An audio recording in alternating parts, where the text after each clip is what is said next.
어느 황족의 장례가 치러지던 날 관을 태우기 위해 쌓아둔 장작이 갑자기 불타올랐다고 전해집니다. 불길은 하늘로 치솟아 피와 같은 붉은 구름이 되어 사라졌고 며칠 동안 교토의 하늘은 붉게 물들었다고 합니다.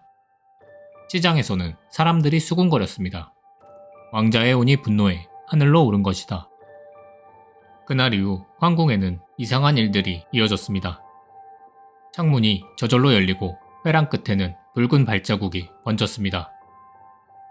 깊은 밤이면 어둠 속에서 다음과 같은 소리가 들렸다고 합니다. 나는 무죄다. 붉은 하늘 아래 바람은 마치 울부짖는 듯이 불었고 사람들은 그 바람을 붉은 바람이라 불렀습니다. 그 바람에 스친 자는 정신이 흐려지고 미친 듯 웃다가 쓰러졌다고 합니다. 며칠 뒤 천황의 어머니가 급사하고 황태자마저 병에 들어 세상을 떠났습니다. 연이어 홍수와 역병이 나라를 덮치자 사람들은 두려워 속삭였습니다. 이건 사와라 친왕의 저주다. 사와라 친왕은 간무 천왕의 이복 동생으로 왕위 계승권을 가진 황자였습니다. 그러나 천황의 측근 후지와라노 타네치구 암살 사건에 연루되어 정치적 음모에 희생양이 됩니다. 나는 무죄다. 그는 계속해서 결백을 호소했고 유배지로 향하던 길에서 단식으로 생을 마감했습니다. 사람들은 전합니다. 죽기 전 피로 이렇게 썼다고. 나는 무죄다. 죽어서도 잊지 않겠다. 그리고 그날 이후 왕궁에는 붉은 바람이 불기 시작했고 누군가의 죽음이나 재해 같은 불길한 징조가 계속해서 나타나기 시작했습니다. 간무천왕의 주변에서 연이어 흉사가 발생하자 음양사들은 사와라 친왕이 원혼이 되어 저주를 내리고 있다고 판단했습니다. 그의 영혼을 달래기 위해 스도 신사로 모셨으며 일본 최초의 진혼 제사의 대상이 되었습니다. 사와라 친왕은 국가적으로 을령을 제사하기 시작한 첫 사례이자 강한 원한을 품은 영혼으로 기억됩니다. 도쿄 오오테마치 도심 한복판에는 일본에서 가장 강력한 저주의 무덤 중 하나라 불리는 심령 스팟이 있습니다. 이 무덤을 건드려 사고를 당했다는 도시 전설이 존재합니다. 연합군의 점령기에 미군이 철거를 시도하자 불도저가 전복되어 운전사가 사망하는 등 이상한 사고가 잇따랐고 이후에도 무덤 이장과 관련된 정부 청사의 재개발 공사 도중 작업장 화재 및 인명사고가 연이어 발생했다고 전해집니다. 시간은 헤이안 시대로 거슬러 올라갑니다. 타이라노 마스카도는 10세기 중엽 교토 중심의 귀족 정권에 반발하여 관동 지방에서 독립을 선언한 사무라이였습니다. 그는 자신을 신왕이라 칭하며 일본 최초로 무사 정권을 꿈꿨지만 조정에 의해 역적으로 몰려 참수당합니다. 그러나 그의 전설은 죽음에서 시작되었습니다. 마사카도의 잘린 머리는 교토로 보내져 시민들에게 경고의 의미로 시장 한복판에 내걸렸습니다. 그 머리는 오랫동안 썩지 않아 살아있는 듯했고 그러던 어느 날 그 머리의 눈이 번쩍 뜨이고 이를 드러내 웃었다고 합니다. 그때부터 괴이한 현상이 이어졌습니다. 밤마다 잘린 머리가 울부짖는다는 것이었습니다. 나의 몸을 돌려주어라. 나는 아직 죽지 않았다. 하루는 눈을 부릅뜨고 하늘을 향해 외쳤다고 합니다. 그러자 붉은 번개가 내리치며 머리가 조롱하듯 웃으며 하늘로 솟구쳐 관동 쪽으로 날아가 버렸다고 합니다. 머리가 떨어진 곳에 대지가 울리고 하늘이 어두워졌으며 그 주변에서는 역병과 천재지변이 잦아지고 목없는 시체가 걷는다. 하늘에서 머리가 날아온다는 소문과 함께 사람들은 마사카도의 저주를 두려워했습니다.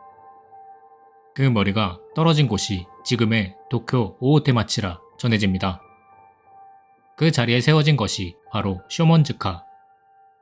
오늘날까지 도쿄 도심 한복판에 남아있는 마사카도의 무덤입니다. 지금도 일본 기업인들은 그의 영혼을 승리와 번영의 신으로 숭배하며 해외 출장이나 전근을 앞두고 개구리 조각상을 바쳐 안전을 기원하는 풍습이 남아 있습니다. 해이안시대 교토의 하늘이 잿빛으로 변한 날, 세상의 모든 소리가 멎은 듯 고요했지만 잠시 뒤 하늘이 찢어지는 듯한 천둥 번개가 쳤고, 그날 이후 이상한 일들이 일본 전역에서 일어나기 시작했습니다. 한 귀족은 엄청난 열병에 시달리며 간신히 눈을 떴습니다. 천둥 번개가 무섭게 치던 밤, 번쩍이는 빛 사이로 흐릿한 실루엣이 보였습니다. 그리고 원한이 담긴 목소리로 말했습니다. 나는 억울하다. 나는 죄인이 아니다. 그와 동시에 기둥에 번개가 내리쳐 집에 큰 화재가 일어나게 되었습니다. 황궁에서도 불길한 소식이 전해졌습니다. 청량전에 벼락이 떨어져 불덩이가 지붕을 뚫고 들어와 귀족 7이 직사했고, 벼락이 떨어진 벽에는 붉은 흔적이 남아있어 아무리 닦아도 사라지지 않았다고 전해집니다. 번개가 칠 때마다 그 자국은 다시 나타났습니다. 밤이 되면 황궁 근처에서 빛을 내는 흰 소의 형상이 나타났다고 합니다. 그 소는 울지도 움직이지도 않았지만 그 아래 서면 몸이 굳어 움직일 수 없었다고 합니다. 그리고 밤마다 바람이 일면 멀리서 울부짖는 소리가 들렸습니다. 나는 억울하다. 나는 죄인이 아니다. 사람들은 모두 속삭였습니다. 그는 아직 용서받지 못했다. 얼마 지나지 않아 황태자가 병들어 죽었고, 다이고 천황 또한 공포 속에서 병을 얻어 세상을 떠났습니다. 결국 조정은 두려움에 굴복했고 이 원령의 명예를 복원했습니다. 스가와라노 미치자네, 9세기 말 해안 최고의 학자이자 시인이었습니다. 그의 재능과 충성심은 천황의 총애를 받았고 마침내 그는 우대신 지금의 부총리급 자리에 올랐습니다. 그러나 그를 시기한 후지와라 도키이라의 모함으로 반역을 꾀했다는 누명을 쓰고 규슈 다자이유로 유배되었습니다. 그곳에서 외로움과 병으로 생을 마감했습니다. 그의 장례식 날 관을 실은 소가 갑자기 멈춰섰고 아무리 채찍질을 해도 꿈쩍도 하지 않았습니다. 사람들은 그가 이곳을 원한다고 믿고 그 자리에 무덤을 세웠습니다. 그곳이 바로 후쿠오카의 다자이유 텐만구입니다. 시간이 흐르며 그는 벼락의 신을 넘어 학문의 신 텐진으로 숭배받게 되었습니다. 지금도 일본의 학생들은 시험을 앞두고 그를 찾아가 지혜와 합격을 기원합니다.